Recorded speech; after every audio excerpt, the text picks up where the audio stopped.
Второлигашите продолжуваат со промоција на нови играчи, а најново име кое доаѓа во Пелестер е Благочи Спирковски, кој пристигнува од редовите на Охрид. 30-годишникот ќе биде големо засилување за битолчини кои сакаат експресен камбек во елитата. Низ неговата кариера Спирковски настапуваше за Хоризонт Турново 11 октомври, победа Еурмил Горнолисиче, Македонија Ѓорче Петров, Силек Шкупи, Тиквеш, Гостив Рекожов. Спирковски всушност е поврник во Пелестер, бидејќи дресот на второлигашот Битола го носеше и во минатото, односно пред 5 години.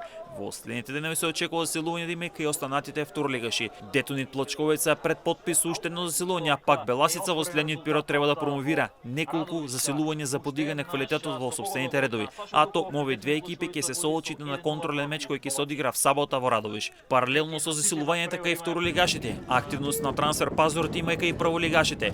Откако Тиквеш го представи бразилецот Жао Габриел Ферейра Сантос, популарниот Ренатиньо. Се работи за играч кој игра како десен бек и кој треба да биде големо освежување во редовите на прволигашот од Кавадарци. Ново име кај Тиквеш е младиот Андреј Велков, кој е роден во Штип и има 20 години.